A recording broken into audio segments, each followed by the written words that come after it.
I'm wondering if you are open to the possibility that God may be calling you to do something new in this season of life.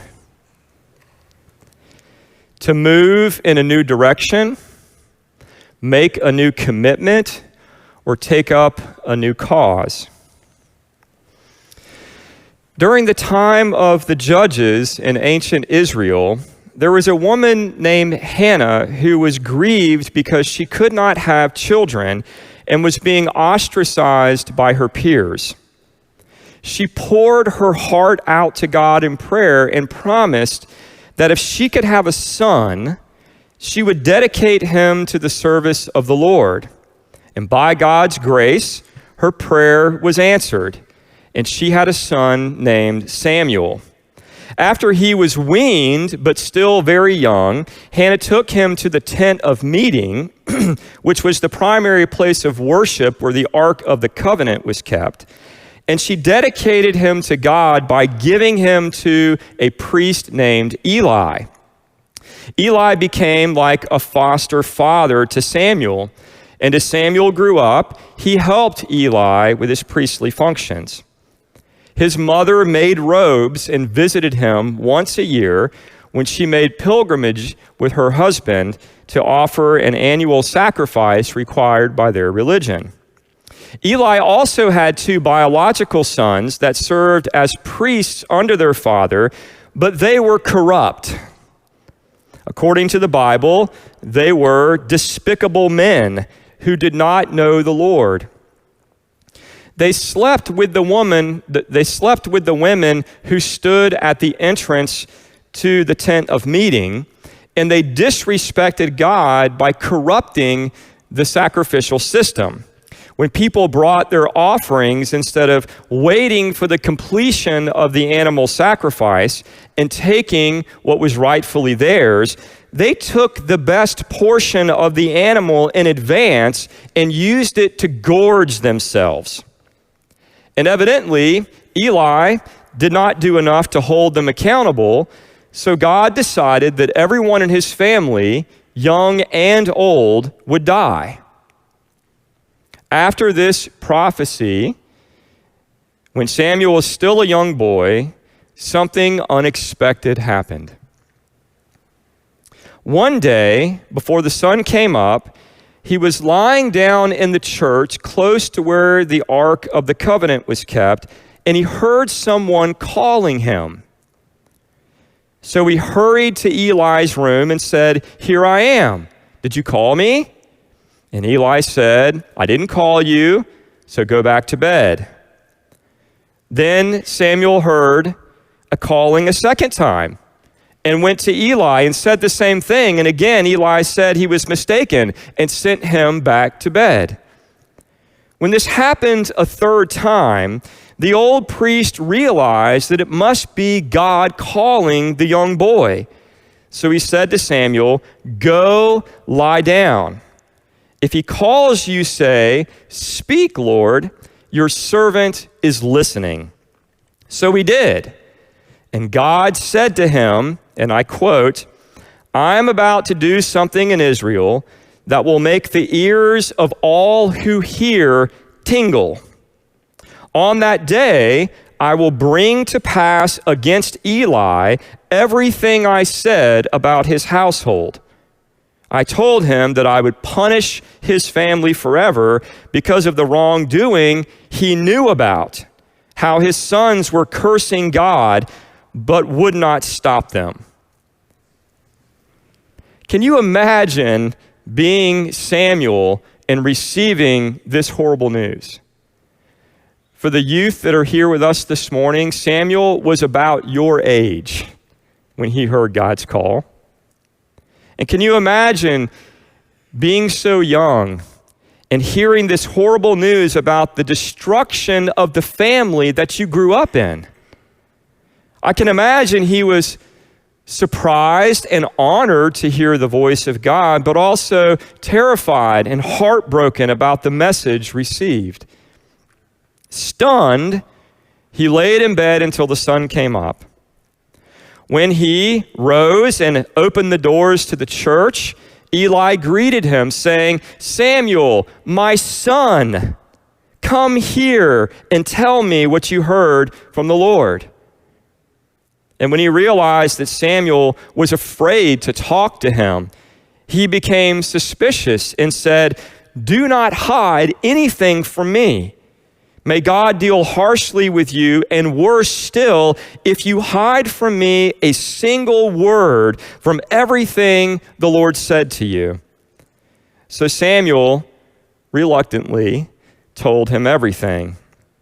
And Eli responded in resignation, "He is the Lord, and he will do as he pleases." This was the beginning of Samuel's journey to be a prophet, judge, and priest. And if you know his story, he went on to become one of the most important leaders in the history of Israel as they moved from being a confederation of tribes to a unified monarchy. And there is so much that we can learn from this call story, but let's reflect on how it helps us to identify and remove 3 barriers to hearing God's calling in our own lives.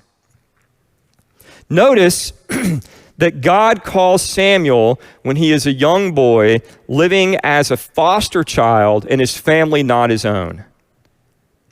This seems like a very unlikely choice. First, the message itself would have been difficult for a child. It would make more sense for God to call an adult, someone with wisdom who could understand the message and enough power to act on it with authority. Maybe a well-known prophet, a trusted judge, or a respected elder in the community. Instead, God calls a young foster child whose prefrontal cortex was still developing. In addition, Samuel was spiritually immature. The Bible says that, and I quote, that he didn't yet know the Lord, and the Lord's word had not yet been revealed to him. And this explains why Samuel kept mistaking the voice of God for the old man Eli. So instead of calling a rabbi or someone mature in the faith, God calls a young boy who is still spiritually asleep. But God's ways are not our ways. And when we read through the Bible, we see that God is in the business of calling the wrong kind of people to serve his purposes in the world. God called Abraham and Sarah to be parents when they were so old that it would have been biologically impossible for them to conceive. God called Moses, a man who not only had a speech impediment, but was living as a fugitive of the law for committing murder. And God called him to go back to Egypt and tell the most powerful man in the world, the Pharaoh, to let the Hebrew slaves go free. God called Ruth, a Moabite woman, to remain with her Jewish mother-in-law, Naomi, instead of returning to her homeland when her husband died. You may remember that God called a young shepherd boy named David to be the next king of Israel, knowing that he would abuse his power and commit adultery and murder. God called Mary, an unwed teenage girl from a poor family in Nazareth, to get pregnant and be the mother of God. God called Paul, a religious zealot who killed Christians, to be the greatest missionary ever known. And of course, God called Jesus, not a man of wealth and power, but a poor carpenter, a blue-collar worker like his father Joseph, to come and save the entire world. God is in the habit of calling unexpected people. And this means that it's unwise for us to prejudge the kind of people that God calls and the kind of people that God does not call. Doing so can cause us to miss or even reject people that God sends to help us or lead us. Has this ever happened to you? When I was 19 years old and pursuing a college degree in graphic design, a strange man named Mike started showing up uninvited to my workplace. Mike was older, he dressed super nerdy, and walked with a pronounced limp because a stroke earlier in life had left him paralyzed on his left side. He also suffered from severe speech aphasia, so he spoke mostly with choppy words rather than flowing sentences, and this made it hard to understand him. Nevertheless, while I was working, he would walk in, sit right next to me, flash a creepy smile, and say, "Methinks you will be a pastor." I thought the guy was crazy. This is a true story. I thought he was crazy. But 31 years later, I am convinced that God sent Mike to interrupt my career plans and encourage me to consider the possibility that God was calling me into the ministry. And now, my friends, I cannot imagine doing anything else. The Bible teaches that God can use anyone to call you. Your best friend or your ex-spouse, your pastor or your local bartender, your spiritual director or the homeless person on the street corner. But we will miss it if we prejudge the kind of people that God does or doesn't call. Perhaps even more tragic is the way that this prejudging can cause us to miss a calling that God has placed on our lives. It's easy to think God would never call me, or I'm not the kind of person that God calls. But this is patently false, because at one time or another, God calls all of us to do something new, and that includes you. And before you proactively exclude yourself, remember this: God doesn't call the qualified. God qualifies the called. In addition to not prejudging who God calls, it is also unwise to prejudge how God calls, which is the second thing that we learn in the story of Samuel. When reading Samuel's story, we might be led to think that God always calls with an audible voice. And since we've never heard an audible voice, God has never called us. And as unlikely as it may be, if God did call me in an audible voice, it would be so obvious that I would easily hear and respond. But that's not what happened in Samuel's story. God audibly called him, but he mistook the voice of God for someone else. Maybe he assumed that he wasn't the kind of person that God would call, so he thought it was the voice of the only other person who was in the church, Eli. And he didn't figure out what was really happening until someone more spiritually mature opened him to a new possibility. "Speak, Lord, your servant is listening." Friends, at the end of the day, most of us do not hear an audible voice when God calls us. Rather, it's more like the following account of a young black man named Martin who says, and I quote, "My call was neither dramatic nor spectacular.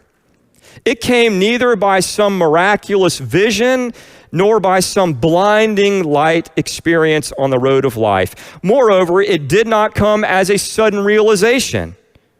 Rather, it was a response to an inner urge that gradually came upon me. This urge expressed itself in a desire to serve God and humanity. He goes on to say, at first I planned to be a physician. Then I turned my attention in the direction of law. But as I passed through the preparation stages of these professions, I still felt within an undying urge to serve God and humanity through the ministry. I came to see that God had placed a responsibility on my shoulders, and the more I tried to escape it, the more frustrated I would become.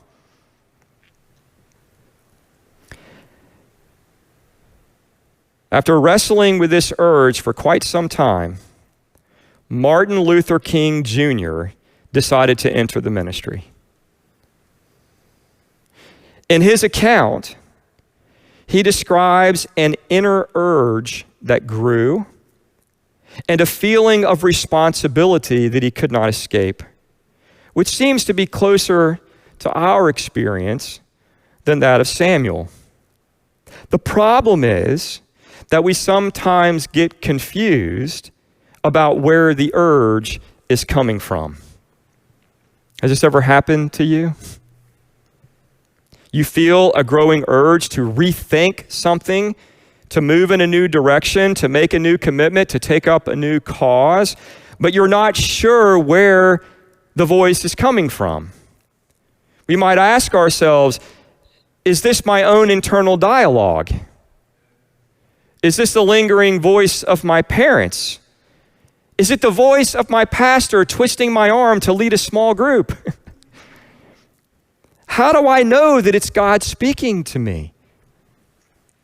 Again, we might think that an audible voice would make it easier, but the Bible teaches that God calls us in many ways, and whether it's by an audible voice or simply a persistent nudge, hearing and responding to God always requires discernment and faith.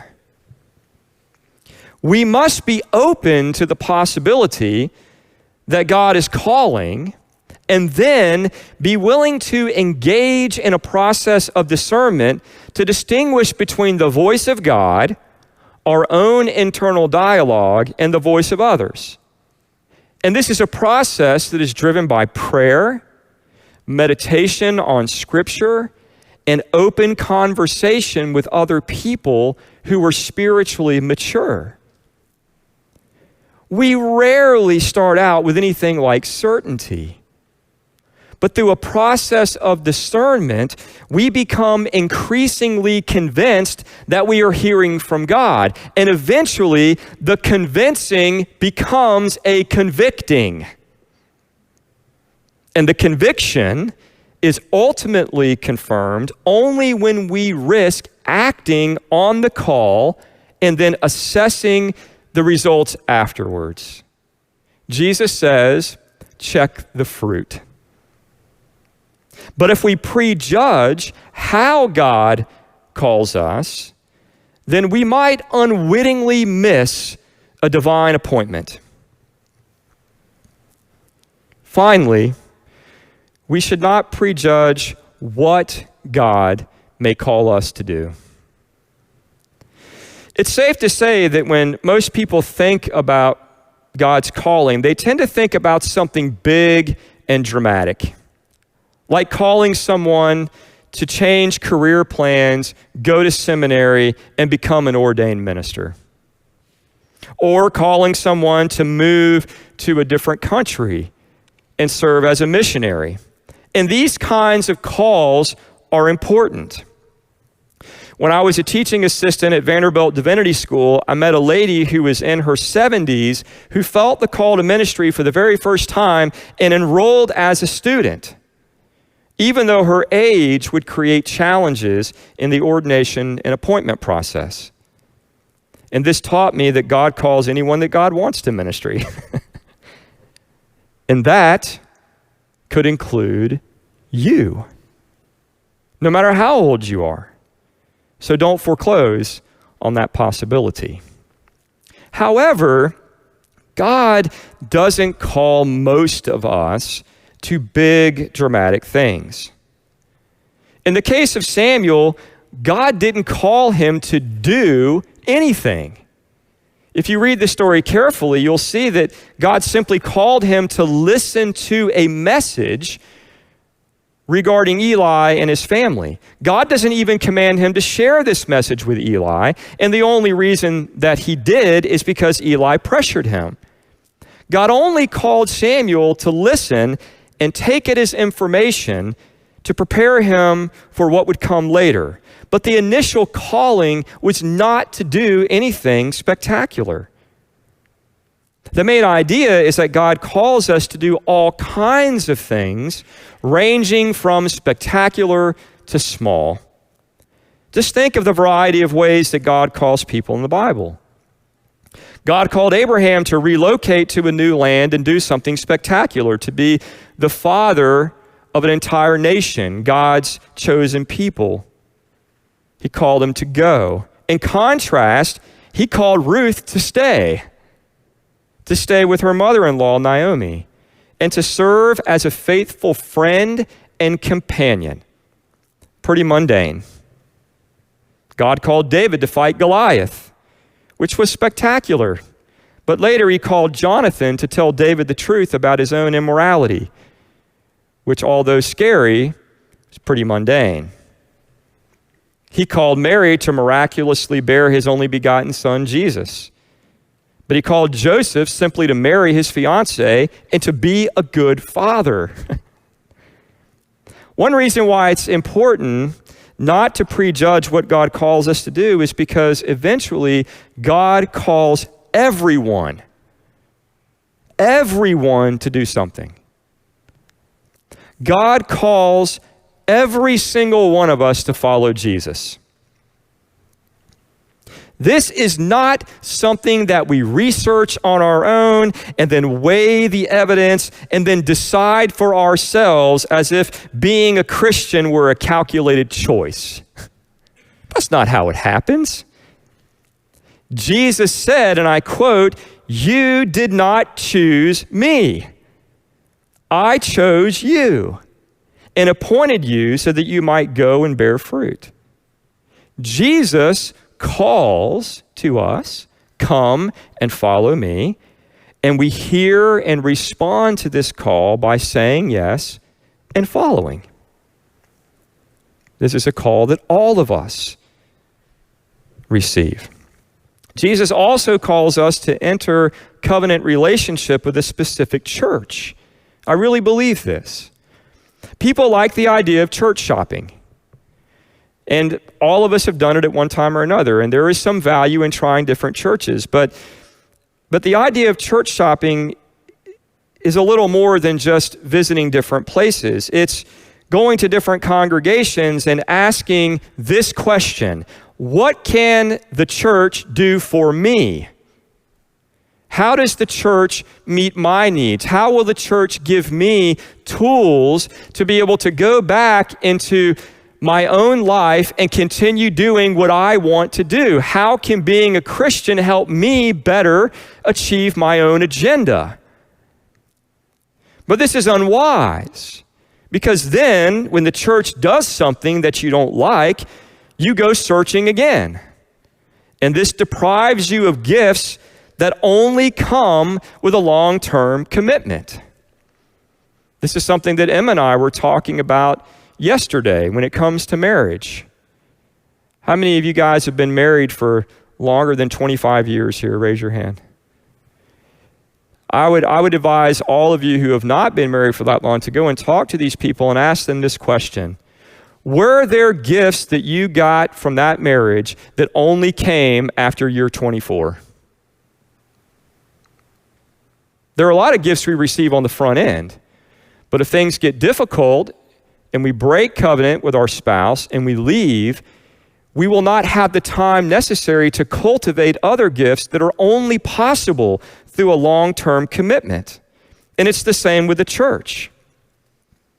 God knows who we are, where we are, and the direction we need to go to become more like Jesus. And God knows that there are some churches, because of who we are as a unique person, there are some churches that are more likely to help us get there. So I believe that God calls us to a particular congregation, as imperfect as it might be, so that we can heal our hurts, grow our faith, and serve the mission of Jesus effectively. And this call goes out to everyone who follows Jesus. God also calls everyone to serve in a particular ministry of the church. Again, this is a calling so that they can grow in the image of Jesus, who was the greatest servant of all, and make a unique contribution to his mission. As we're learning in the starting point class, God gives everyone spiritual gifts to empower them to respond to this particular call to ministry. Again, God calls everyone in these three ways. And then there are other callings that are not universal, but common. God calls some people to be married and others to be single. Did you know that if you're married, that's a calling? I'm going to tell you what the calling is.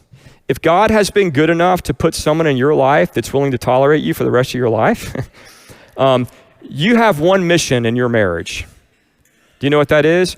Your one mission is to do everything that you can to empower your spouse to fully live into the dream that God has for him or her. That's your mission in your marriage.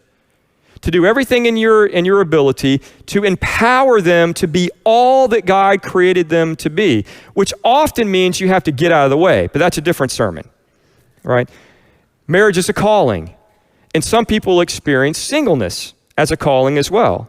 Some are called to be loving parents, and others are called to love the children of others. Some are called to stay, some are called to go. Some feel called to a particular profession, like being a guardian ad litem attorney and defending abused children, like my friend David. While others work typical jobs, but feel called in their free time to address specific issues in their community, like affordable housing. Some are called to ordain ministry, some are called to serve as laity in their local church. There are as many calls as there is work to be done in the kingdom. And once we understand that God's calling is not always spectacular, we also see that God's calling is not singular. To shift your way of thinking, I want you to consider how babies learn to walk. We have some young parents here this morning. When my boys were little, I would get on the ground with them so that they could use my fingers to pull up and start taking small steps.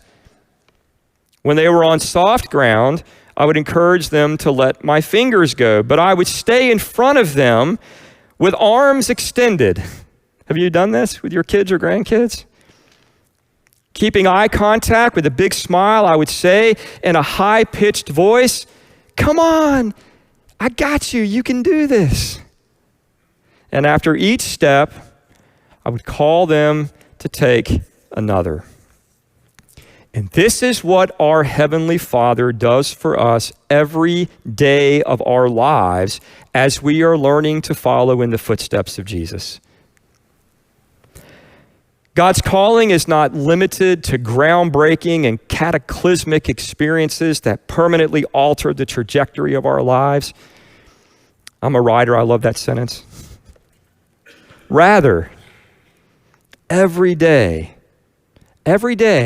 God gets down on his knees in front of us and calls us to take one step after another, constantly leading, guiding, and encouraging. We miss so much that God has to offer when we prejudge who, how, or what God is calling. But if we can bracket these preconceived ideas, live with the expectation that God will indeed call us, and pray with Samuel, "Speak, Lord, your servant is listening," then we find a wisdom, grace, and power that we would otherwise not know. So, what preconceived ideas do you need to put away today? I really want you to think about that. When I say to you, God is calling you to do something, is your knee-jerk response, that's silly, Pastor Mark. God doesn't call people like me, or God wouldn't call me. God maybe called you to ministry, but not me. If you think this way, it's because you have preconceived ideas about the who, what, and how God calls. And so what are those preconceived ideas that you need to put aside in order to be open to listening to God? Are you open? Are you listening? Who is God calling you to be? Is God calling you to be a better husband or wife? Is God calling you to be a better parent or grandparent? Is God calling you to be the kind of person that is more engaged in their community, helping those who are less fortunate and vulnerable? Who is God calling you to be? What is God calling you to do? These are the things that I hope and pray you will consider as we respond to the good news this morning through prayer and sacrament and song. Hey everyone, it's Pastor Mark, and I want to thank you for tuning in. I also want to thank First United Methodist Church of Cocoa Beach, which helps make this ministry possible. If you would like to make a donation to the church, go to our church website, fumccb.com. Also, if you're in town, I hope that you will visit one of our services in person so that we'll have an opportunity to meet. May God bless you as you find your next steps in following Jesus.